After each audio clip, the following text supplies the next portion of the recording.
Across the vast breadth of Africa, from the red soils of the north to the deep green forests of the south, echoes the truth older than the kingdoms, older than maps, older than the nations we cling to today. It is the truth of a people torn apart, yet never broken. A truth of children stolen by force, scattered by violence, renamed by conquerors, yet still bound by memory, by blood and by spirit, to the land that first breathed life into them. Today, Africa is rising to reclaim her stolen sons and daughters. Nigeria is awakening to the call of history, to the unfinished story of a people whose cries still travel across oceans. And as we gather voices from every corner of leadership, academia, activism, governance, and community, we stand at the crossroads of healing and rebirth. To bring clarity to the complexities of reintegration and nation building, we turn to one whose expertise grounds this movement in evidence and strategy. Today we have Dr. Morel, the United States and Canadian Ambassador for AFRIDIL, the African Diaspora Union, a man whose voice and advocacy are shaping a bold conversation about identity, history, and belongings. Dr. Morel is championing a bill seeking to restore Nigeria citizenship to African Americans, a proposal rooted in history but alive with vision for the future. Dr. Morel, it is an honor to have you here. Thank you. It's an honor to be here. You're welcome. So, Dr. Morel, what inspired you personally to take up the course of reconnecting African Americans to Nigeria through citizenship? Okay. Two things. One, well, a number of things. Number one is that since my college days, I've always had a real close connection to Nigerians. One of my best friends in college was from Nigeria. And even now, my business partner, Edwin Upapi, is from Nigeria. As a matter of fact, he's in Nigeria right now visiting. And so I've had an opportunity to engage with Nigerians and to develop a fondness for Nigeria. Okay. But a couple of other things happened that became very significant to me. Even up to now, everyone that I've talked to have been very positive. People see this as symbolic rather than practical. Yeah. Yeah, no, I'm saying I haven't ran into much resistance. Okay. Most people have been very positive and enthusiastic about it. I've talked to Nigerians out here in the U.S. Well, I certainly believe that all sides will gain. I think there's a lot that people who have spent time, I've spent a lot of time in Africa. I've lived in South Africa and I've spent extensive time in Ghana, and I've been back and forth to Nigeria, and I've been in Zimbabwe, and I've been to Togo, and I've spent time in Benin. And what I do know is that, number one, there's a lot for someone like me to learn, and a lot of opportunities for someone like me to grow in Africa. I mean, Africa's a beautiful place with beautiful people, and it's always been a great experience. So I think for African Americans who come to Africa, to Nigeria, wherever they go, most of them, the feedback is always great. They're happy to be there, and they wish they could stay. I think for the Nigerians, I mean, it's you have a lot of Nigerians who resistance among everything. I keep up with Nigeria. Y'all argue about things among Nigerians. I mean, you know, there are people who want to go off on their own, and there are people who want Nigeria to be a federation and not. I mean, there's always an argument going on. I mean, we don't think it's not going to happen. How know you're a Nigerian? Nigerians argue. So, I mean, why would we think that this won't create some arguments and some pushback? You know better than that. We're not that naive. Sure. Yeah, certainly. Now, I'm going to put this to you, right? So, what kind of resistance or misconception have you faced? And how do you address critics who sees these as symbolic? You know? To be truthful, I haven't about it. even up to now, they've allowed themselves to tap into a resource of people whose ancestry proves they're Jewish. And some of them have been able to come back and live in Israel permanently.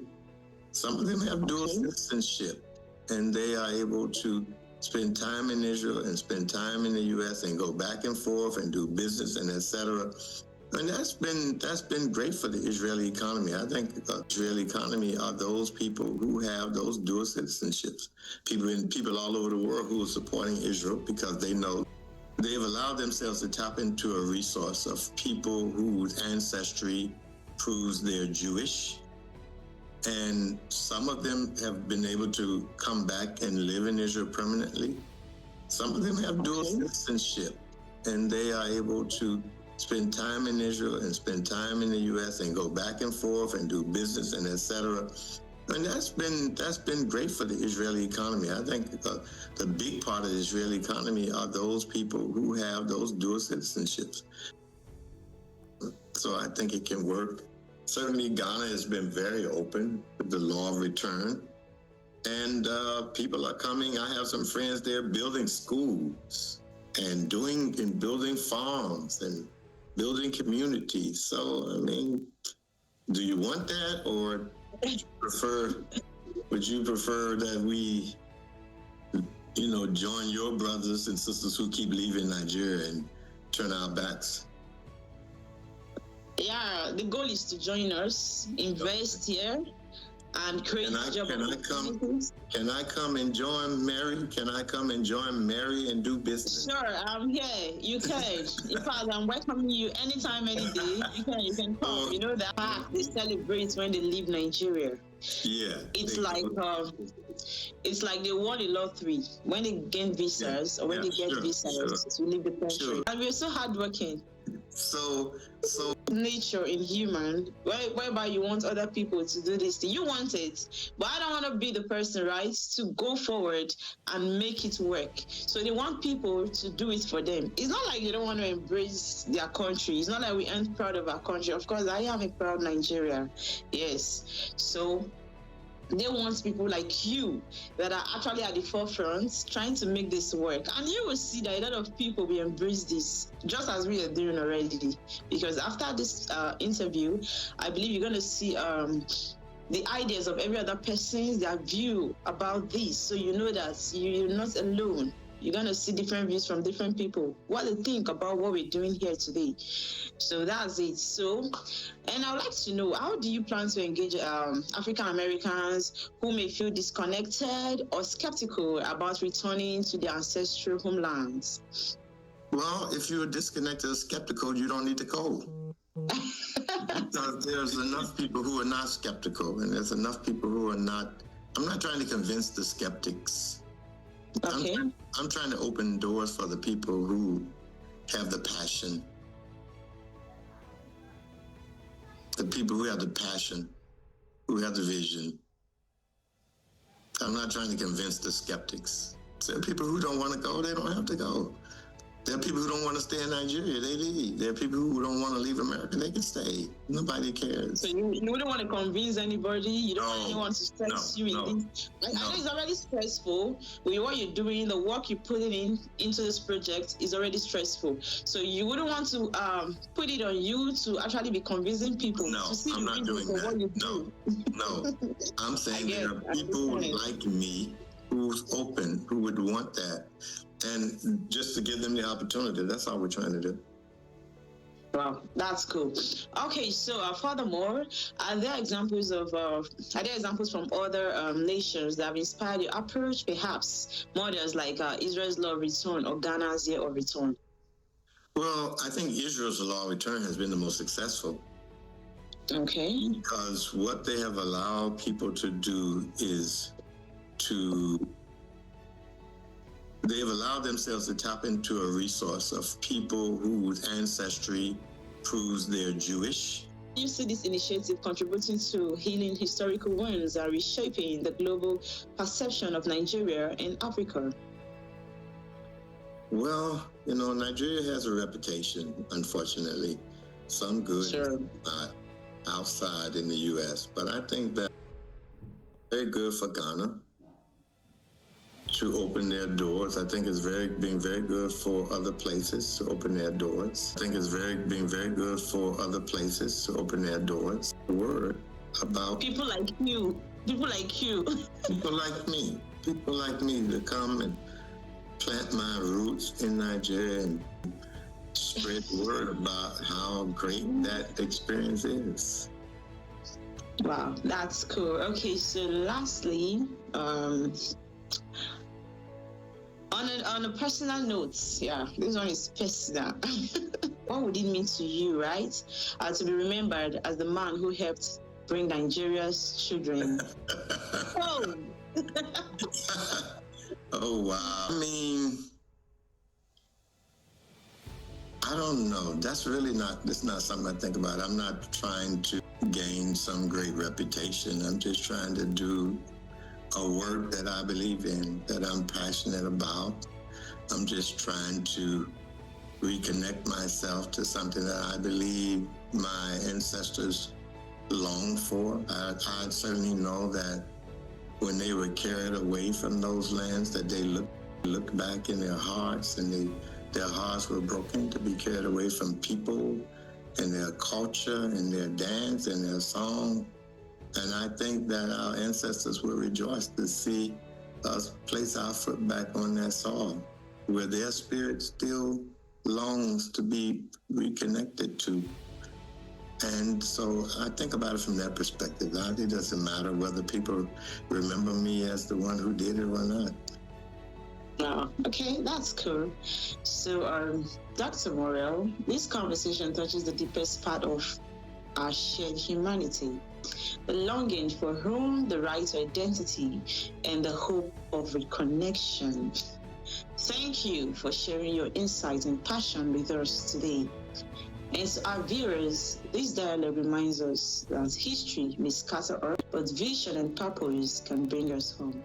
And as we turn to our next guest, we continue this journey through memory and identity, this tracing the footsteps of a history that refuses to be forgotten.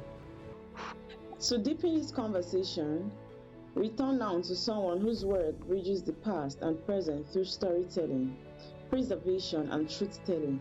Joining us is Mr. Obinna Okafor, the founder and convener of the Tales and Preservation of Ututu Cultural Heritage Foundation.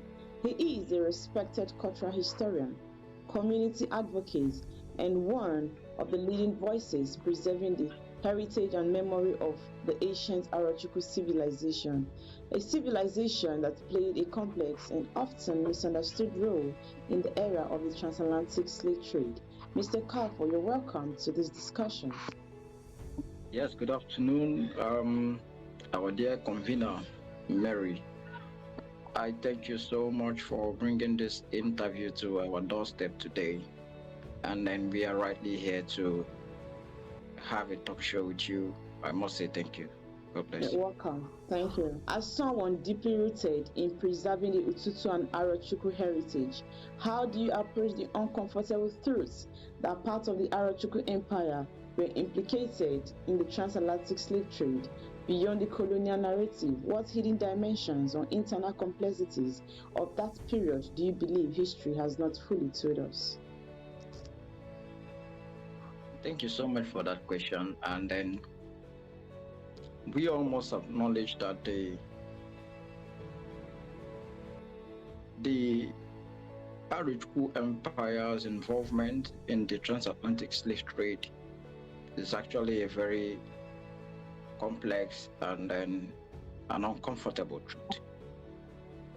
And rather to approach this sensitive topic, it is very much important that we acknowledge the empire's significance. Okay. And then secondly, you asked about some of the untold stories. I would have to narrate a little story, or sometimes what I perceive as a misconception about the story of the transatlantic slave trade. When you talk about the transatlantic slave trade, associating Arachuku, you cannot talk about the transatlantic slave trade without bringing the role of Ibini Babi in the narrative. Now, first of all, you may ask me, what do I mean when I say Ibini Babi? Ibini Babi, as many people know, was a very powerful and a revered oracle all over Igbo land as of the 13th centuries and the 14th centuries, even before the advent of the white man. Okay. The Ibini Babi was such a very powerful oracle that was revered all over Igbo land.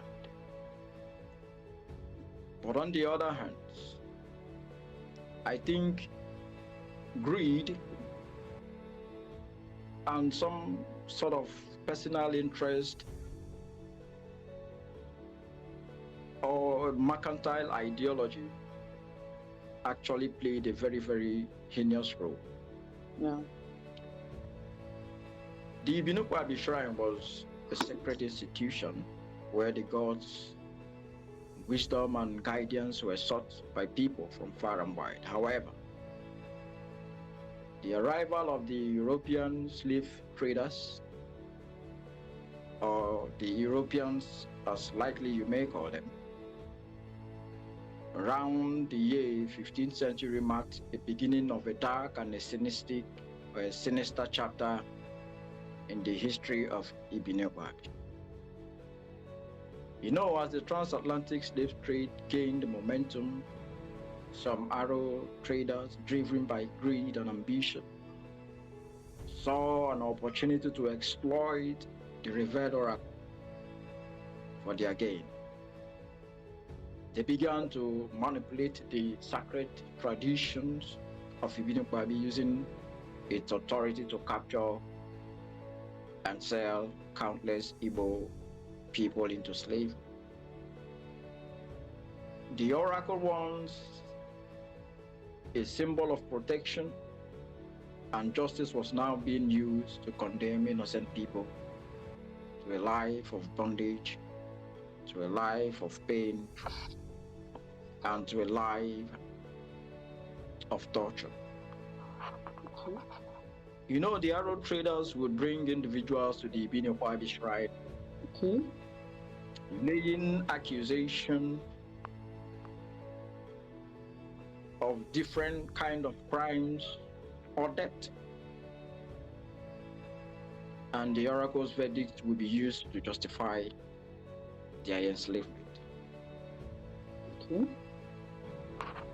Mary, I would have to testify to you that honestly that many were sold to European traders. I mean, in their thousands and in their millions. And in the process, a lot lost their lives. 98% of them were displaced and dispersed until they cannot even trace their origin. They cannot even trace their descendants, never to be seen again. They all were dispersed. The Arrow traders profited handsomely from this human trafficking, while the Ibini Babi Shrine became a tool of oppression and exploitation. Sometimes we may reveal some of these things to you because I think some form of mayhem is still going on in some different area of Igbo land or far around the world. You know, the dark period in the history of Ibini Babi was marked by deceit and manipulation. The Arrow traders, they used their influence and power to corrupt the sacred tradition of the oracle, turned it into a tool for their gain. Again, the impact of this exploitation was devastating, with countless lives lost and families torn apart. I mean, these are some of the untold stories that people may not have actually heard about the transatlantic slave trade. It was as a result of self-gain. It was as a result of human intent to amass wealth, losing that human sympathy and humanity. So the scenario or the history itself is quite a very touching one, even till date, as we speak. Wow. Wow, this sounds so emotional already. I just felt so emotional as you're talking. Yes, it's such a very, very emotional. It is. Narrative. It is, honestly. Okay, so moving into the next question, there is often. No, I have something to add. I have something to add because sorry. it's actually not really complete because It's already emotional. Sorry, it's already emotional. Yes, so I don't it is know. emotional. But I want to let you know that every time you mention Arechuku Empire, but Arechuku was not the only empire or the kingdom that witnessed the transatlantic slave trade. There was another kingdom that lived side by side with the Arechuku Empire. And this is the Ututu Ancient Kingdom. I don't know if you have heard about Ututu Ancient Kingdom. Yeah. I will be bringing you a little story about Ututu Ancient Kingdom, who actually lived side by side with the Arechuku Empire. Same time, the transatlantic slave trade was on the rise. Do you know that the Ututu Ancient Kingdom never participated in the transatlantic slave trading? They did not. Instead, they bought slaves, secured their freedoms, and joined them with their families, reunited with them, and made them blameless. Because in this ancient kingdom of Ututu, there was a remarkable tradition of compassion and kinship. Within that period of time, the dark days of the transatlantic slave trade, while some communities were entangled in the web of slavery, the Ututu people stood out of their extraordinary act of bravery and humanity. Rather than participating in the slave trade, many Ututu indigenes chose to redeem slaves, purchasing them with their own money and welcoming them into their families. Wow. I am bringing this story to you, and I'm also going to make references. If you go to Ututu today, there are some families, there are some communities that I will point out to you. If you go there and you ask questions, you are going to have some very, very comforting answers. These were some of the communities where you have some of these slaves that were reinstated as families. On such remarkable story is the story or the tale of one Eze Okweng of Obi Ukweng. The Obi Ukweng is resident in Ukwaku, Ututu. Ukwaku is in Ututu. You see, this noble leader, being driven by a sense of duty and compassion, he would often travel to the coast where he would purchase the freedom of enslaved individuals instead of turning them over to slave trader. That Eze Okweng would bring them back to Ututu, where they would be absorbed into the community and become part of his family. Okay. These redeemed slaves were given Ututu names, and they become integral members of the community. They were provided with shelter, food, and then protection. And they were encouraged to build new lives for themselves. Then the Tutu people saw the inherent value and the dignity in every human being, regardless of their background or circumstances. You know, This tradition of redeeming slaves, it wasn't just unique to Eze Okwenese, but rather many Ututu indigenes shared compassion and commitment to helping those in need. They risked their own lives and resources to save countless individuals with the horror of slavery. And in doing so, they created a legacy for themselves, a legacy of kindness and generosity, of which if you go back to the land called the ancient kingdom, you will still feel that generosity, that kindness, that love in humanity. Even up until this generation and more generations to come. It is another story that maybe was never told.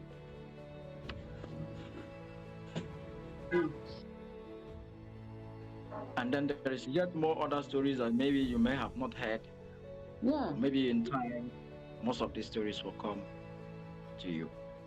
So I think I've given you a reference, and then if you go to you ask about Ukwenyeze, or you ask about to be Ukweng or Ukwaku, I think you have some very good stories that will show you areas in Ututu where you have some people who were identified as slaves of in those days, who were also inculcated in some families, given new names, and then absorbed as families. Okay. But all the same, we keep on hearing the story of Warajoko being involved in the transatlantic slave trade. What about that part of the other story? That there were some persons who also bought slaves, not to trade them, but to redeem them back into the community. Wow, this is a nice one. It's quite a touching story. It's quite a very touching story. Yeah, it is. It is. Thank you so much for this information. Okay, Thank you and so much. there is often silence when it comes to moral responsibility, not for blame, but for healing. In your view, what practical or symbolic steps can the descendants of communities once involved in the trade take today to foster a reconciliation with the descendants of those who were sold or displaced? Well, that question, even though it is a heavy question, because if I may understand, you are asking the victim, what if there is need for reconciliation? Yeah. What is there is need for a sort of appeasement? Yeah. Well, I think the first thing is to honor the ancestors. Honoring the ancestors and healing the wounds. And that will bring healing. That will bring healing, Yeah. because the sole aim of reconciliation is healing, right? So that people can actually, it's easy to say forgive, but when you forgive, do you forget? So I think reconciliation will actually bring healings into the communities, because this has really done more harm than good to the people. So that's what I'm asking. Okay, that's what I'm saying. The first thing is to, honoring the ancestors and healing the wounds. That's the first thing you must identify with. Yes, yeah. Because if you want to make this reconciliation a noteworthy one, because these persons we are talking about, they are our ancestors. They carry our DNA, they carry our blood, they carry our vibrations. These are the things that lives with them. And most of them were drowned in deep seas. Most of them were dispersed even on their route to the foreign land. They lost their lives. Mm. And this pain is living with us up until when time permits. So we must acknowledge the past. In so doing, we are going to honor our ancestors, and then the wound must be healed. Then there is a need to facilitate dialogue. Because if you identify that you have hurt some set of persons, you must come to a round table. The first thing you need to do is to acknowledge that, firstly, that you have wronged these people. Yeah. Then you need to enact dialogue and ask them, how do we get this better?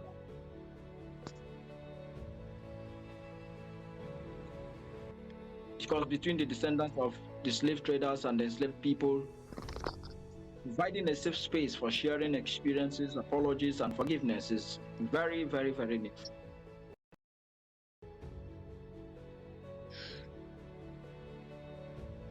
Then there's need for memorialization. There is need for memorialization. In as much as these people has been victims of slave trading, that archive must never be erased. Sure. That memory must never be erased. So there needs to be a need for the building of museums. We may forgive, but how can we forget? So that's part of it. Good morning from Switzerland. My name is Her Excellency Mrs. Eberi Jeremiah Yellow. I am Nigerian of Igbo origin and Swiss. Many years back, our brothers and sisters were kidnapped, stolen, sold from the shores of Africa against their own will. They never agreed to what happened. They never agreed to leave their homes. This impacted Africans all over the world, especially in Africa. We lost our great-grandmothers, great-grandfathers, our bloodline, our heritage, our destiny, our right of citizenship. I plead to the Nigerian government, the second hearing of the bill for citizenship is being passed. We appeal to the Nigerian government to accord and grant the right of citizenship to the Africans in diaspora.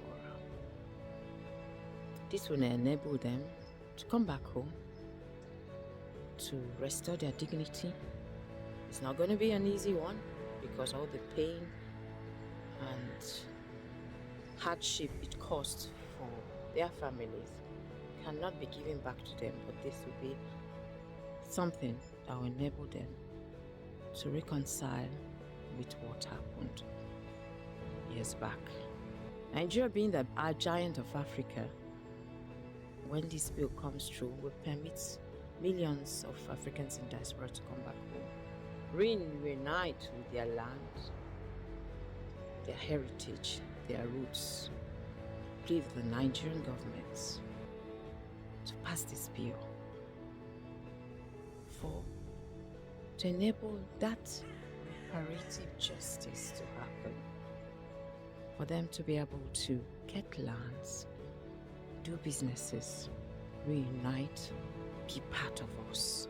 I am blessed to be Nigerian Swiss with dual nationality. I speak it fluently. I grew up in Nsukka, in Enugu State, and I know what it is to know my roots, my heritage, and my origin. And it's such a blessing to be in Nigeria.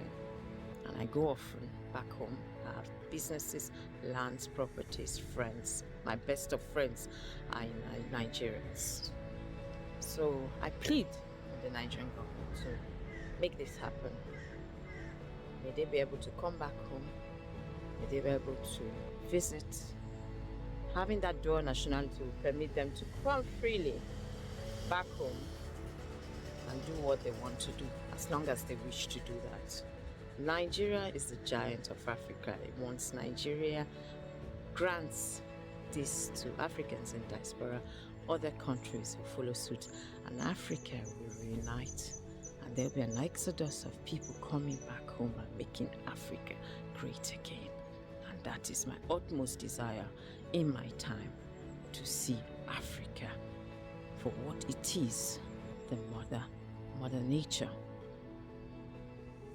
So thanks for listening. God bless us all, and hopefully soon this bill will be granted to permit my brothers and sisters to come back home and reunite with us. Love you all. One Africa, one voice. Restore our citizenship. Thank you. From policy to culture, from community to climate, each voice adds a new thread to the tapestry of return. And now we hear from... To broaden this dialogue and include the voice of Northern Nigeria, we are now joined by Comrade Dauda Kushu, the Chief Operating Officer of One Africa Communication, a renowned youth mentor, an Arewa Peace Ambassador, and a prominent stakeholder of the All Progressive Congress in Adamawa State. Comrade Kushu, it is an honor to have you with us today. It's my pleasure. Thank you. Okay, so as a key figure in the Arewa region and someone who understands the political, cultural, and social sensitivities of northern Nigeria, how does the Arewa community perceive this global movement, seeking to reconnect African Americans and other diaspora descendants back to Nigeria? Do you believe this is a conversation Arewa youths are ready to engage with meaningfully? Yeah, sure. First of all, we have to understand that we all understood that those people in diaspora who we are expecting them home are our brothers, and we really miss them. It's unfortunate how our ancestors left us to the Europe during the slave trade and other trades, and now that we know them, they are our brothers and sisters, and they are willing to come back home. Obviously, we are so excited, so impressed, and so happy to have them back, because not only the fact that we miss them or we are missing them, but the fact that they are more informed, more enlightened, more skilled. So and then coming back home will be a plus to our region. Our people will be happy to have them, because we stand to gain a lot from their experience and their exposure. Okay, thank you so much, sir. Yeah, you're welcome. Yeah, so I would like to know, given your work in peace building and youth mentorship across the North, what role do you think Arewa leaders, traditional, religion, and political, should play in supporting the reintegration of the descendants of enslaved Africans? And what are some misconceptions that needs to be addressed within the region for this movement to gain wider acceptance? Yeah, obviously there could be some misconceptions. Things like misinformation about their culture, Okay. and then vis-a-vis our culture. But our political leaders, whom are more informed, more enlightened, I think they are religious leaders, have to play a key role here. These people that left us, they did not leave us on their own. They were unfortunately taken to Europe then as slaves for labor and other domestic services. But unfortunately, as they are coming back home now, we need to welcome them, warmly welcome them, and then embrace them, so that they are obviously, immediately, particularly the church leaders and the mosque leaders, religious bodies, and the politicians, as you rightly put it, they have a key role to play here by sensitizing our people, by creating that awareness that these people are indeed our dear brothers and sisters, and we need to welcome them wholeheartedly. We need to embrace them and integrate them in our culture, even if they might have one or two barriers with our present culture. But they should be accommodated, and gradually they will be integrated, and then everything will be normal. Okay, so from the historical perspective, the North also interacted with trans-Saharan and internal slave routes that shape part of our national memory. What is the importance of acknowledging this history honestly, and how can Arewa communities participate in national narrative that does not shame them, but encourage healing, unity, and cultural maturity? Yeah, actually, we the North, particularly Kanem, Borno, down to Sokoto,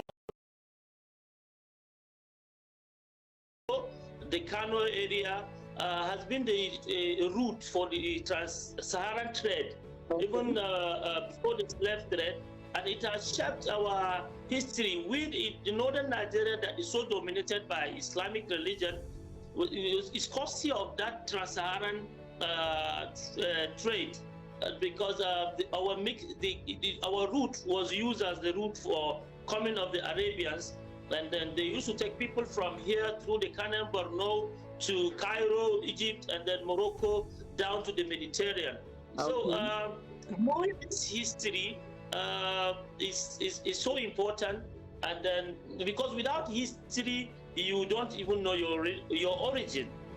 So honestly speaking, knowing the history of how all these things transpired, and then the gains we have gained, like exchange of goods and other raw materials that was extracted from this region to the Europe, up till now, that mutual business is still there. Honestly speaking, is a good development that our history, the history of all those things have really shaped our beliefs and our economy. Looking at the economic realities of today's North, unemployment, migration, and insecurity, how can the return of skilled African Americans or descendants of enslaved Africans be framed as an opportunity for collaboration, knowledge exchange, and joint development, rather than a cultural or political threat? Yeah, as I said in my opening remark, these people that these are our brothers and sisters that we're expecting them to come back are not going to be a liability to us, because they are well educated, well skilled, well equipped, and most of them have their own resources. So they are coming. Obviously, we create employment opportunities because they are coming to invest, because they are coming with their resources, with their skills and talents. They will come here and invest, because where they are coming from, there is no ideal food. So they are hustlers, they are productive people, and then they will come back to us with their resources, which will in turn come to turn to investment, and then job opportunity, and then enhance economic activities in the region. Though the insecurity might be a challenge, but obviously they are coming is going to definitely be a plus to our youth in the area of gainful employment, and it will reduce unemployment, obviously, and it will create productivity and economic activities for sure. Okay, thank you so much, sir. So, as someone actively involved in contemporary politics, as an APC stakeholder in Adamawa State, how do you think northern politicians should position themselves in this movement? Do you see this as a moment of Arewa political leadership to redefine its legacy on unity, inclusion, and Africa renaissance? Of course. You see, the major issue here is our political class. Our political class have deliberately taken the other way around, because this our political class, they travel a lot, they will go abroad, they know how things operate there, but obviously when they come here, they don't seem to do to copy what they have seen there. Okay. So the political class obviously need to understand that these people coming to us, if they can work hand in hand with them, it will enhance productivity in the region. It will even improve the political landscape because they are coming from where, like people, some of them coming, for example, coming from where their democracy have been strengthened. Those ones, if we work, they come back and our politicians will work hand in hand with them. Obviously, it's going to be a win-win game. Other opportunities that they will come back with. Okay, so finally, as COO of One Africa Communications, you operate at a continental level where narratives can either divide or unify. How do you think communication, storytelling, and media can be used to reshape Northern Nigeria engagement with the diaspora, not just as distant relatives, but as people with a shared history, shared identity, and a shared future to build?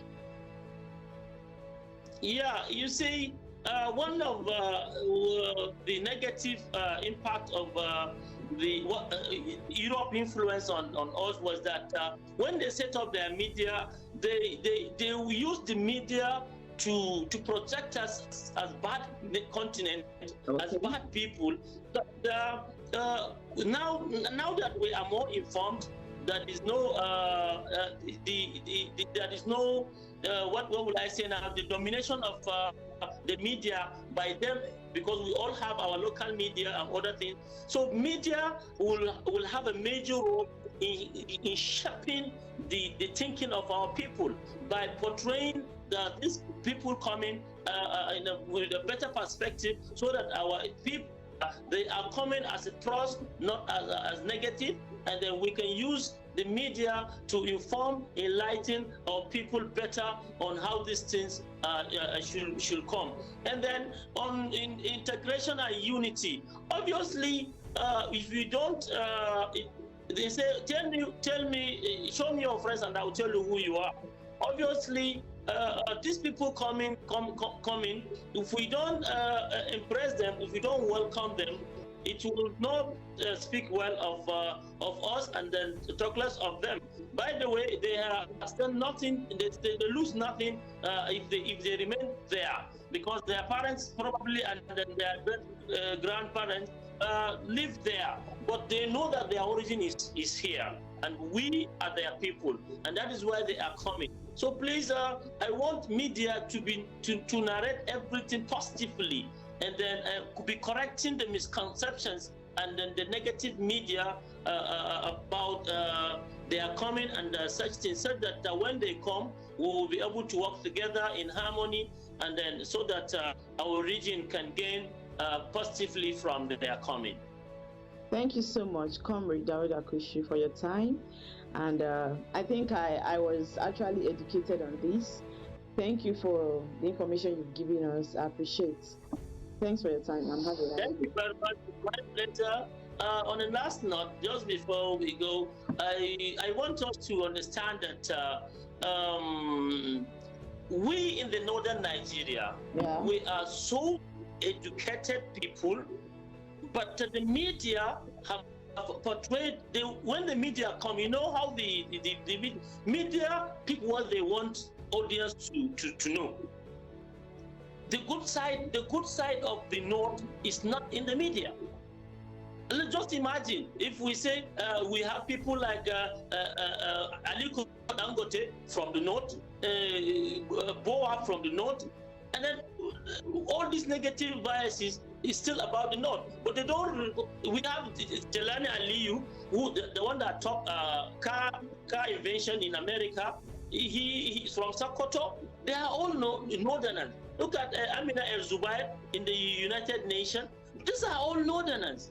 Look at the like of Sanusi, one of the best brands that we have in this country. But people portray the North as if we are backward people, we are local people, we are illiterate, but that is not the reality. That is not the reality. It's just the work of the media that tend to portray us as backward, as less privileged or ill-educated or whatever, which I just want people to know. Come to the North, intermingle with the Northerners, you will understand the potentials that the North have. The North are very industrious, very accommodating. We love people. We are peace-loving people, unlike what is in the media. Thank you very much. Thank you, sir. The media needs to do better, because what you said is just the truth. You know, when you are actually, when you desire portray negativity about your people, it really does not suit well with us. And this is how people get to see most of the northern people. But I think the enlightened ones actually understand that the northerners are not really the way they get to portray them. Because we've got a lot of educated northerners, but we don't see it that way. Some people though don't see it that way. So it's good you are telling us now, you're telling the world for us to know better. The northerners are not local people, they are educated people. It's good we know. Yeah. Shalom. My name is Minister Khazrel Ben Yehuda. I'm a member of the African Hebrew Israelites of Dimona, Israel, from the Village of Peace.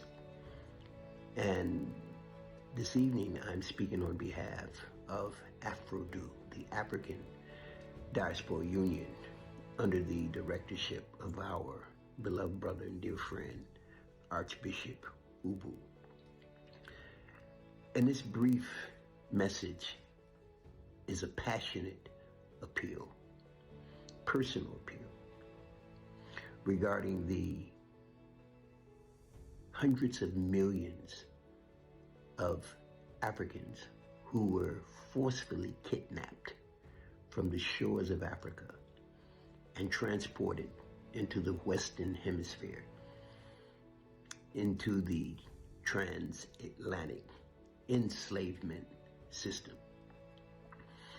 And we know that this was no doubt the most horrific experience of a people throughout the annals of written history. And the experiences that the enslaved Africans had,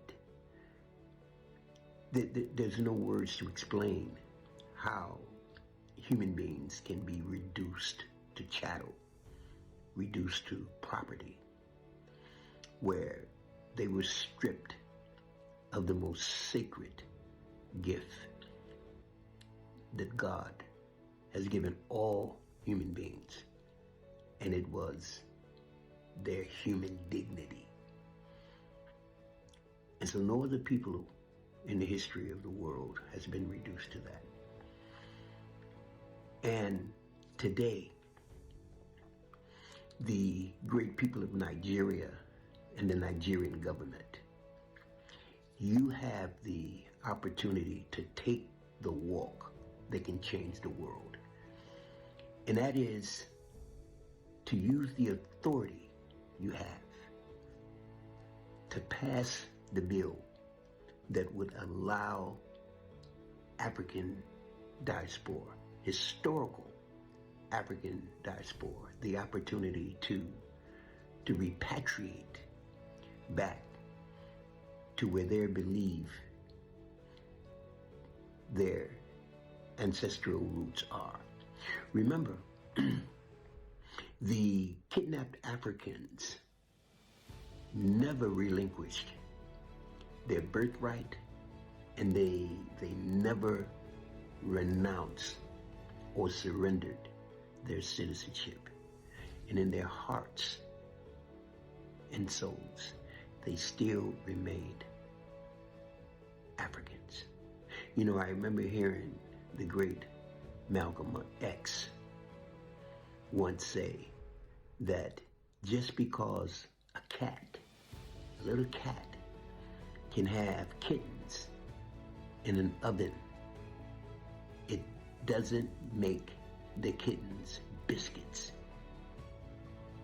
You see, we may refer to ourselves as African Americans, Afro-British, etc., but still, we're Africans. And we must be allowed the opportunity to return to our homeland with dignity and with pride. And so the people of Nigeria, you have the opportunity to help make that historical and remarkable change. You see, this reparative act is not charity. It's not charity. It's redress. It's restoration. And it will allow us not only to bring peace to the diaspora, peace to Africa. This repatriation will bring peace to the planet. Because there can't be a people, 30, 40 million people on the planet who is not recognized by an indigenous national homeland, an indigenous culture, an indigenous language. Those are the real human rights that God has given every living being. And so, please, open your arms, open your hearts, open your borders, and help support this initiative so that there will no longer be the psychological suffering of not having the knowledge of who you are, where you're from, and what the possibilities of your future may be. And so I would like to honorably thank the members of the Nigerian government who has taken this responsibility on, and encourage you to do it. Please do it. You see, if Africa is to survive, if Africa is to prosper, it must have this reunion with its historical diaspora. And if the historical diaspora, with all of the wealth, with all of the experience that we have, we cannot move forward without Africa. And so again, you have the opportunity to make one of the greatest changes, one of the greatest redresses that has ever been taken on by a government. And so you can set an example that will reign throughout the continent, to allow the diaspora to return, to recognize our rights, and to help bring this into reality. Thank you. The weight of this truth reminds us that healing is not passive. It is work, it is courage, and it begins with conversations like this. Engineer Misha is a sports commentator, public affairs analyst, writer, and social advocate for good governance. Engineer Misha, you're welcome to the discussion. Yes, thanks for having me on this program. How do you perceive this global movement seeking to reconnect African Americans and other diaspora defendants back to Nigeria? Do you believe this is a conversation Nigeria are ready to engage with meaningfully? Yes, basically, can you hear me? Yes, I can. Yes, basically, we're faced with a very wonderful. You're looking at an issue of very high public importance. When you talk about a need for repatriation of our supposedly slave brothers and sisters in diaspora, we need to understand we should make it Africa, not necessarily Nigeria alone, because I mean the slaves were taken from all over Africa. The Gold Coast, for example, that's how they got the name. Talking about Ghana, Sierra Leone, we have the Slave Bay, and Liberia. The entire Africa, especially the Western Central African region, were actually the epicenter of slave trade in the 18th and 17th century. Moving forward, we are looking at a very underwhelming situation right now, because if you're talking of repatriating people, or rather trying to attract former slave brothers and sisters who have become indigenous Americans, indigenous Australians, indigenous Canadians, to come, and it's really going to be a tough one if we take it lying low. If we take it lying low. The issue is this: the fact is, you are attracted to a country where there's some semblance of civility, some semblance of authenticity. Investors to come, for example, from from the diaspora or Nigerians abroad who are truly Nigerians, but because of slave trades, they were conscripted into the slave trade trajectory and become citizens of other countries. You wanting them to trace their roots. Thank you so much, Engineer Bishak. Moving forward, do you think that the return of the African Americans or descendants of the enslaved Africans be framed as an opportunity for collaboration, knowledge exchange, and joint and developments rather than cultural or political threats? Well, seeing it as cultural political threats, it's naive on the part of whosoever is looking at it from that perspective. Yes, it can be cultural, it can be exchange of intellect, and of course, marriage or whatever, and interact with our supposed rather slave brothers who have changed nationalities is intellectual collaboration. They can give us ideas on how to improve on certain things. But I just want to get this. I just want to get this before I let you go. We have African American and other diaspora descendants, right? Do you think that them seeking to want to come back to their country, either be any African country that maybe they wanted to embrace their roots, do you think is a welcome development? Do you think it's a way to go? Yes, a welcome development. Mary, let me tell you something. Most Africans in diaspora want to come back home. Nobody wants to die in a foreign land. They want to recognize their roots. They want to trace their roots. We've seen it, on print and electronic media, on encyclopedias, on social diaries, that, Nigerians and Africans in diaspora would wish to come back home. They've made a lot of money. They want to bring these funds home. Thank you so much, Engineer. Thanks for your time. Yeah, thank you. Really appreciate you. Yeah, you have a lovely day, sir.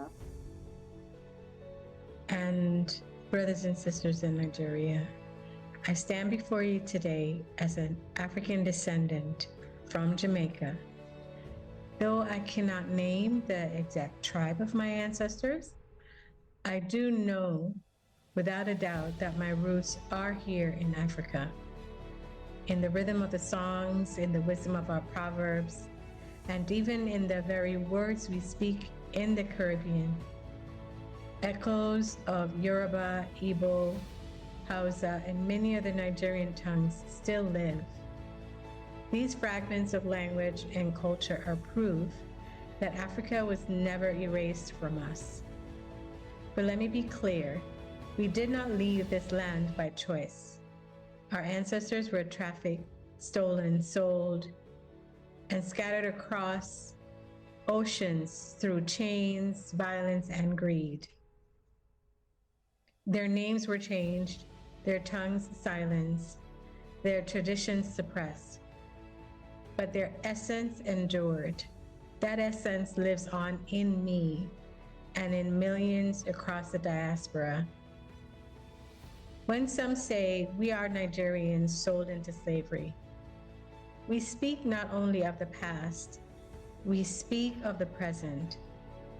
We speak of the disconnect that has impacted our identity and knowledge of self.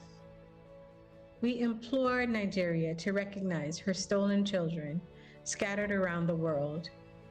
For though we are scattered, we never lost our blood memory. The UN Declaration affirms the right of return for displaced peoples. Today, we lift our voices in alignment with that principle and with the hope in the proposed African Descendant Citizenship Bill that seeks to restore citizenship to African descendants in the diaspora. This is not just a matter of law, it is a matter of justice. It ensures that we, the children of Africa, are not deprived of our rights any longer, but restored to a sense of ownership, dignity, and belonging. We are Africans. We are Nigerians by heritage, and we call with one voice for recognition, restoration, and for return. I thank you. Danhusi Nehemiah is a Nigerian environmentalist, GIS analyst, researcher, and social entrepreneur whose work sits at the intersection of climate action, geospatial technology, environmental justice, and sustainable our community development. As the founder of the Ecospatial Sustainability movement, he has led our projects impacting thousands trained young people across Nigeria in GIS applications and worked with local and international organizations to advance environmental awareness and resilience. His expertise in data-driven environmental assessment and grassroots mobilization offers a unique lens on how national policies can shape sustainable futures. Nehemiah Danhusi, welcome to this discussion. Thank you very much. It's my pleasure being here. Okay, now we delve into the question of the day. Mr. Danhusi, drawing from your work in environmental impact assessment and community-based sustainability projects, how do you think Nigeria can prepare its environmental and infrastructure landscape to sustainably receive Afro-descendants returning under the emerging reintegration bill? Thank you very much. In light of that, I would say Nigeria has a very unique opportunity to position itself as a model for sustainable reintegration. As the Afrobeat Descendants Return movement, it will gain momentum. Now, drawing from my experience as an environmental analyst, GI specialist, and my various special fields, I would say that the first priority is to strengthen environmental and infrastructural readiness in the country, which means that we have to improve the land use planning, we have to expand climate resilient infrastructure, and we have to enforce environmental regulations. We have these regulations, but they are not properly enforced, so that the returning communities can settle in areas that are safe, resource secure, and socially inclusive. This is one of the major problems we're having in this country. And this is one of the things that are tantamount and paramount to the state of insecurity in Nigeria as a whole. By integrating sustainable housing, renewable energy, and efficient waste management system, Nigeria can ensure that integration supports will be long-term ecological balance rather than creating new pressures. So it's not just limited to we trying to look just to the return of the Afro descendants, but we have to be ready for it. The readiness is very important. Thank you. Okay, thanks for that. Okay, so with your expertise in geospatial technology, how can GIS be deployed to support reintegration process, especially in mapping suitable communities, evaluating environmental risk, and designing sustainable settlement plans for returning Africans? Geospatial technology, thank you very much for that. Geospatial technology is not a new thing in our world of today. Geospatial technology is something that most developed nations and developing countries, they're already leveraging on it in diverse ways. And one of the things I'm going to say from the geospatial perspective is that GIS is an indispensable tool. It's not a software, it's a tool that we can use for making the reintegration process both strategic and sustainable. It will help us build strategic movement, strategic positioning, and build sustainability in the face of whatever integration we are proposing for the Afro-descendant movement. GIS will enable us as a nation to map suitable host communities by analyzing the factors that considers it, such as the land availability in those areas, proximity to essential services such as healthcare, education, infrastructure, and so. These are the things that we need to look into as a nation. Proximity and cultural compatibility. How does those infrastructural activities, how does those essential activities, how are they compatible to the cultural heritage, the cultural stance of those communities? And what are the socioeconomic opportunities that these services and this incorporation will bring to the people? Because you cannot just bring in descendants and then you expect them to just stay like that. You have to look at their socioeconomic opportunities that they are going to gain from it. That's what will make them stay. It will also help to identify environmental risks and impacts. One of the major environmental risks that we are facing in this nation, such as flood risks, erosion-prone areas, pollution. So GIS and geospatial mapping, geospatial integration will help us to map out flood-prone zones, erosion-prone areas, and also help us to identify pollution hotspots. When we're able to identify this, it will adequately support our climatic adaptive settlement designs. So be able to know what to do, when to do it, and how to do it. One of the questions we fail to understand as a nation, as young people, even we young people, we make such mistake at times. Things happen based on impulse, whereas we are unable to identify the why, the how, and the when.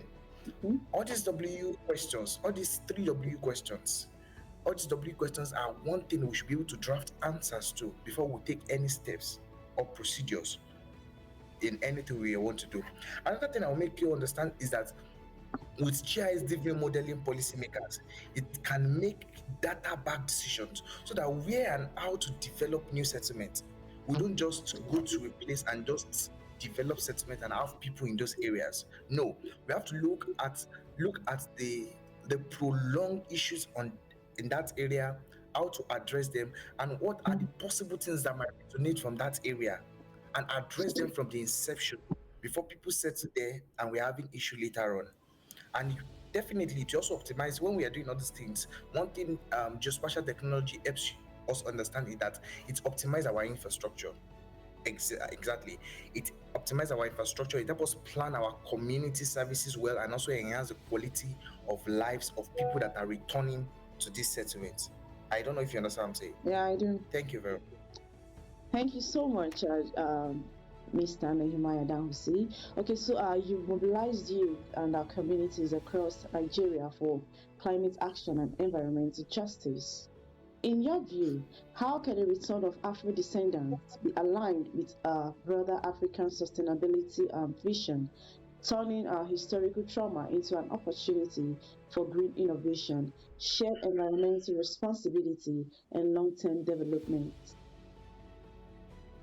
Okay, I think I'll be very factual on this your question, right? Yeah. I want us to understand that the return of Afro descendants should not be viewed merely as an historical obligation, but as a catalyst for a broader African sustainability vision. Okay. Having worked closely with youth and communities on climate actions and volunteer with different organizations, reaching out to youth in different communities, in different areas across Nigeria, I believe that integration can inspire new forms of green innovations. Bringing in these people will help us have what we call eco villages, regenerative agriculture, renewable energy entrepreneurship, and community driven conservation initiatives. These are the things that will help us, and by embracing shared environmental responsibilities, everybody will venture into what we call um, individualism. You are participating in building your nation. The integration is not just limited to just African sustainability vision. It's not limited to just having a mere historical obligations. Just we going back to our history and bringing back the Afro descendant. No, but it's going to help us to broader have a sustainability vision as a continent as a whole. Okay. Now I'm going to flash back. Look at some of these African countries. They're already building on these phases of life. They're already building on this phase. They're already looking into the resources they have within their niche and enhancing their vision, their drives on it as youth. Okay. You can look at Burkina Faso, for example. You can look at other African countries. If everybody can come together, it's something that can help us as a continent as a whole to build a sustainable visions and drive it appropriately. And one thing is that by embracing these shared responsibilities, the people that are returning, the Afro descendants that will be returning, which are the returnees, and the local community, we can co-create development models that can heal us from all the historical traumas that we have had while strengthening climate resilience. This approach is not an impulse approach, but rather it will situate the return movement not only to cultural connection, but as a powerful pathway towards Africa's long-term environmental and socio-economic transformation. So this vision is not just limited to a a country, not just limited to a particular sector, but it can help us to sort out the differences, the issues pertaining to environment and socioeconomic issues and enhance transformation as time goes on. Thank you very much. Thank you so much, Mr. Dahusin and Maya. Thanks for your time on this discussion. I really appreciate it. You have a lovely day. And you too. Thank you. Yeah. How you doing? My name is Nicholas Hill, speaking to you from Baltimore. I wanted to speak on why this movement was important to me.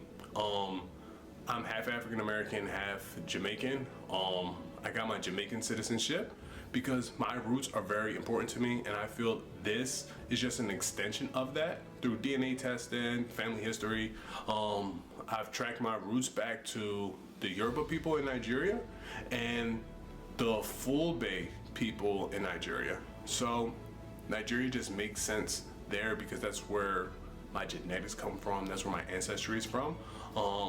I connected with one of the Lamido Fulbes. I was granted a Fulbe name, so I'm Setiba.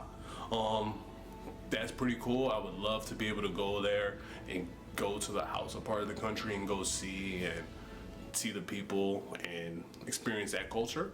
I also feel like the ancestors were tugging on me because they made my best friend. Now, all the people in the world, God made my best friend growing up being a Nigerian person whose parents are from Edo State and Lagos. And they kind of really brought me in, allowed me to experience the culture. I mean, I got this from, just going to parties, meeting tailors, and like immersing myself somewhat in the culture. So I think that's why it's important to me. There's an opportunity in Benin, there's an opportunity in Sierra Leone, there'll probably be other ones that open up, but I want one that connects to my roots, and my personal connection is the strongest with Nigeria. That's where my personal live people that I can hug today come from, and also my ancestral roots come from. So that's why Nigeria is the number one for me. I think for the diaspora, especially my African American diaspora, the connection back to Nigeria would be monumental because one, it's a place where a lot of people speak English, so that helps the connection because we're English speaking, and that's one. Two, more importantly, I feel like, especially my African American family, there's like a sense of a lack of identity. So we latch onto different identities that pop up from every now and again, and if we could establish connections with Nigeria, like if I were to get my Nigerian citizenship, then my cousins, they might not say we come from this or come from that, like, oh, I'm related to Nick, he's Nigerian, he chased a family roots in Nigeria, we're Nigerian, if I'm gonna go somewhere, let me go to Nigeria. Like, that's where the family's from. I think having that physical passport, a physical acknowledgement of our roots will be powerful in our identity. And then three, I feel like our health is affected negatively by the standard American diet. Genetically, we're 90 to 70% West African, with the largest aspect of that being Nigerian. So the separation from our ancestral foods, I think, takes a toll on our bodies because we eat a largely European diet. If we were to get back to eating some of these more ancestral foods, like we establish a connection with Nigeria, start eating foods in the way our ancestors ate them, I think we would be better off health-wise. And then I would like to call on the world, Africa, for reparative justice, because our ancestors didn't ask to be brought to the New World. They were brought to the New World, and we need to do something about that to bring the family whole, bring the family back together again, because it hurt the people who are slaves, but it also hurt Africa as well, because it caused a brain drain. Like right now, I'm in a quantum computing program. I'm doing that in America. Imagine I took that skill set to Nigeria, and I'm not the brightest person in the world. Think about all these bright people who are doing all these things in these diasporic regions that are not doing it in Africa. We have such a skill set, such a pool of talent that are doing these things in other nations. Let's see what we could do about bringing those peoples home, and I want to make sure I get the hashtag right. So hashtag restore our citizenship. Hopefully this video helps move the needle one bit because this is going to be the start of something great if people can connect back with Nigeria. Thank you. Every angle matters. Every discipline reveals another piece of the puzzle. As we move forward, we widen the lens and deepen the understanding. Dr. E.G. is a seasoned legislative aide in the National Assembly, a respected political analyst, and a committed community leader whose work bridges policy, civic education, and grassroots engagement. His insights into Nigerian legislative processes and socio-political landscape places him in a unique position to interpret the national and continental implications of the bill seeking to restore Nigerian citizenship to Afro-American and other descendants of Africans taken during the transatlantic slave trade. Dr. A.G., you're welcome to this discussion. Thank you very much, and I'm happy to be with you. You're welcome. So, Dr. E.G., given your experience inside the National Assembly, how do you assess the political appetite among lawmakers for a bill that seeks to restore citizenship to descendants of enslaved Africans? Do you think the Nigerian legislature fully understands the historical, cultural, and geopolitical weight of such a move? All right, thank you for having me here. The bill to seek for, I call it reunion with Africa descendants who were carted away during the transatlantic slave trade. Yeah. Was being sponsored by a union called Africa Diaspora Union.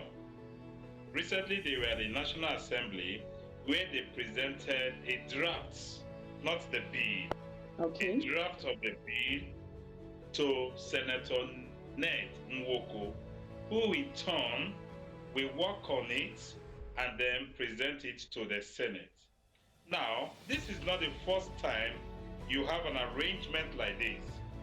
Benin Republic, very close to us, had a bill like that.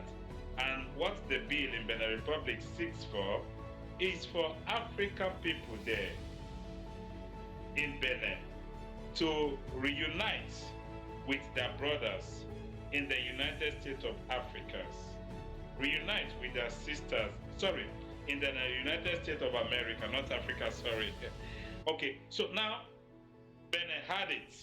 And so I think those people that are pushing for this bill, they want to see how they can implement it in Nigeria. But then, when it comes to Nigeria, there are many factors that have to be considered before such bill can be passed into law. Okay, so thank you. So, as a political analyst who studies both governance and identity politics, what do you think Nigeria must do to ensure that the return of Afro descendants becomes a structural reintegration rather than a symbolic gesture, especially considering the deep scars left by the slave trade? It's a welcome idea. Remember when the former president of America, Barack Obama, who is also a descendant of Africa, he kept making references. Barack Obama's parents were from Kenya, a country in Africa, East Africa. And even as a sitting president, we all know that he once visited Kenya. This shows that both Americans and other Africans seek that there should be a reunion where they are going to meet with their kith and kin, either in Africa or in America. So, if it's given serious attention, if the bill is given serious attention, and there is a cooperation between the European country, because it is not only in America you have the descendant of Africa. Yeah. The descendant of Africa also in other countries like Brazil. Yes, then Brazil, another country, European country, if there is a structural agreement, if there is a structural cooperation, I think this bill can see the light of the day. Okay, so thank you. Lastly,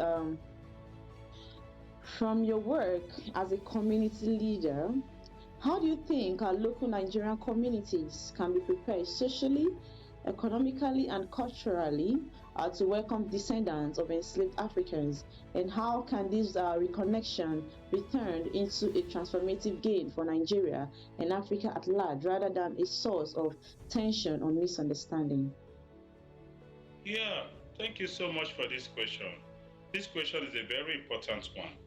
I think the first thing to do is for us to relate our history. Okay. I said somewhere recently that there is a paucity of history. In other words, history is being either deliberately or by way of mistake being eroded away. So African, Nigerians, the local community must be abreast with our history, starting from we being African when before colonialism came, during the slave trade era, down to post-colonial Nigeria, all this history must be related. Okay. And so by the time when this history are related to our children and our kinsmen, they will understand that yes, we have people across the board. We have people over there who are our kids and kids. And then by the time these people are coming back, we are going to welcome them back with their experience, welcome them with their technical know-how, and they are also going to contribute to the development of our local communities and overall the development of Nigeria. So them coming back to our community should be a welcome idea that everybody should embrace. Wow, thank you so much, Dr. E.G. Thanks for your time and thank you for being part of this discussion. I really do appreciate it. You're welcome. Thank you so much for having me. Yeah, I do have a lovely day, sir. Hi, my name is Dr. Eureka Prescott. My family was a part of slave trade, like many other African Americans. It's like to deal with that was always a struggle. We never knew anything about our heritage. We didn't know where we was from. You just heard like the tear downs of how we come from, like different poverties, non-civilizations. Basically, we were stripped of everything, and then they tried to make us feel like we was always nothing. Just recently, my daughter, Tiara McQuill Prescott, she took a DNA test, and it was great. It was exciting, and it gave us some clarity that a part of Africa that we can say we actually belong to or come from, which is Nigeria. Over the years when I was a kid at the family reunions, and it still goes on to this day, they pass down knowledge for different family members that they can remember telling us about it, about the slave trade. And this was passed on generation to generation. We know that our family members came over on a ship called the White Lion, and they landed in Virginia, and from there they were scattered throughout. The majority of the family members some of them were able to stay together, and it was on the Washington plantation. But other than that, that's all we ever knew. We never really got a chance to know, like before she took the DNA test, like what part of Africa. So the point of doing this short interview is basically just to express how it would be great if African Americans can get dual citizenship from the countries that they were stripped from. It's not like we walked away. It's not like we surrendered. It's just generation to generation of our family members are born into something on foreign land and stripped away from our heritage, and that always took a big part of the different African American families over here from, like from the beginning even up to now. Thank you. Good day to you. My name is Dr. Janella Robinson, and I'm an American, an African American, but not by choice. My ancestors were forced to this land by boats for the purpose of slavery. Having been taken from the homeland, my homeland, Africa. The voyage conditions were horrific and inhumane. Voyages lasted weeks and even months long, depending on the destination. My ancestors were shackled to each other below deck without ability to stand up, turn over, or even turn around. There was no ventilation, no fresh air, no clean water, no adequate food or sanitation. Psychological and physical trauma was relentless. Many of my ancestors did not survive the voyage due to illnesses caused from disease, due to the conditions and starvation.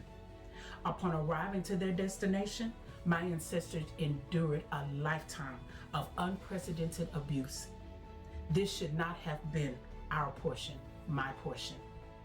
Our portion, my portion, is displacement with a very hurtful and culture traumatized past. Today, I'm currently answering the question, who am I? Upon visiting Africa for the first time last year, I've had a deep longing to not only return to visit, but eventually return to live where I know I rightfully belong, which is home in Africa. Please pass this bill, the African Descendants Citizenship Bill. The passing of this bill will grant identity to many displaced African Americans.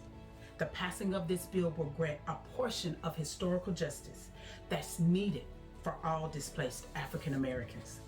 The passing of this bill will grant a sense of belonging and community to which many of us African Americans have been totally alienated from due to our displacement. The passing of this bill will also bring help from both cultures that will enable a better economy and connection as we grow together. I know I'm not the only one who feels homesick and wishes to become a part of the homeland, Africa, again. Thank you.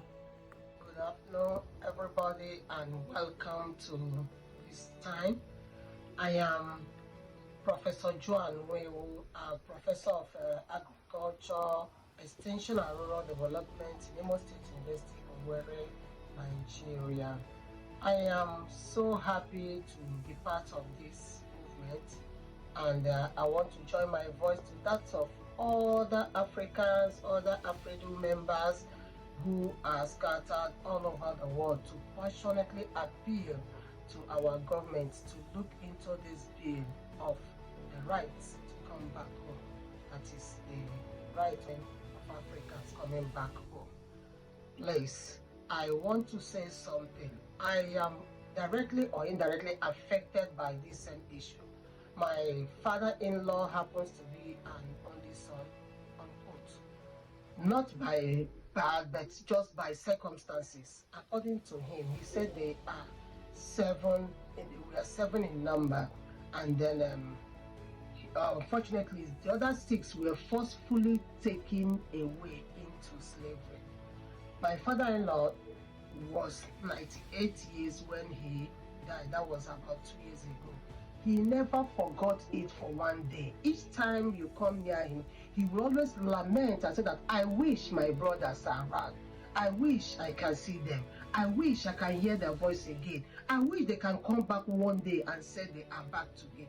So only that thing touches my heart, and that made me to be a strong member of AFRIDU when I heard about it.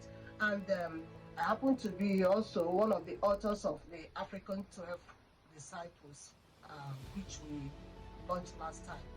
Please and please, these our brothers or brethren were forcefully taken away into slavery. It wasn't their intention Just like my father-in-law will always say that his brothers will come, they will take them by force, or they will all be running away, helter-skelter, looking for a place to hide. And along the line, anyone they catch, the person is gone. So please, since they were forcefully taken away, let us give them a royal welcome. Please let this bill be passed so that they can come back honorably. I want to appreciate somebody like Senator Ned Nwoke and also Senator Victor Ome. They have been there for us, and I know that others too can also help in joining and let this bill pass its last hearing so that our people can come back. They are not beggars. They are wealthy men and women. They are honorable. They are learned. They have what it takes even to help develop our land. So please, I appeal to our president, the people concerned, other senators. Please let this bill be passed into law so that these people can come back, so that they can come back to their fatherland, so that the green card can be given to them. And as they are coming back as honorable persons and not as slaves anymore. They are passing through a lot. Yes, we may think that they are enjoying where they are. No, many of them pass through one kind of problem or the other. They discriminate them a lot. At times, this issue of black and white schools and other things, they pass through a lot. They are still seen as slaves wherever they are. Please, we want them back home and peacefully and honorably. God bless you. Thank you so much. So the transatlantic slave trade, roughly between the 15th to the 19th century, forcibly removed millions of people from West Africa and what we now know as Nigeria at the moment. And it happened during warfare, trade, raid, and all of that during those dark times that we can call it. However, as right-thinking people now who are exposed a little bit and educated as Africans, we can rightly say that we as Nigerians were sold as slaves, yes. However, we cannot just all put the blame on the white men because they came, according to history, they came and bought these people, our ancestors, right? And it was our own ancestors, our brothers, who at that time sold us out, captured us and sold us out to these white people. And it's still happening today. Our government, led by Africans, still sell us out to the people, to these white people, our resources, to give them arms, fighting against our people, killing our people, and our people running to foreign nations to do menial jobs. Slave trade or slavery work has not ended in quotes. So our people are scattered across the world looking for jobs, trying to make ends meet because our leaders still in this time and age are still selling us out. However, we cannot just only blame Africans for selling. We can also blame the white for buying. They came and they suggested it. Yes, greed happened. They played the fast one on them. But we can't keep blaming people. We should also make this a point of note that they suggested it and it happened. However, we can't still be selling ourselves to anybody, whether they're white, whether they're Caucasians, whether they're Indians, they're Mexicans, or Africans. We can't keep continuing in this kind of life, in refurbished slave trade, in refurbished slavery, in taking people across the sea to do some jobs that are not well paid. We can all act as humans, love one another, have international good laws and bilateral businesses that will benefit everyone. Slave trade is a menace in our society, in our lives. We should do better as humans to eradicate every form of child trafficking, sex trafficking, and so on and so forth. We should do away with it. We should do away with it and live a better life as humans. I think that's my piece of advice or piece of knowledge concerning slave trade. Okay. I'm trying to open doors for the people who have the passion. And I think that our ancestors will rejoice to see us place our foot back on that soil where their spirit still longs to be reconnected to. And I'm just trying to do a work that I believe in, that I'm passionate about. I'm just trying to reconnect myself to something that I believe my ancestors longed for.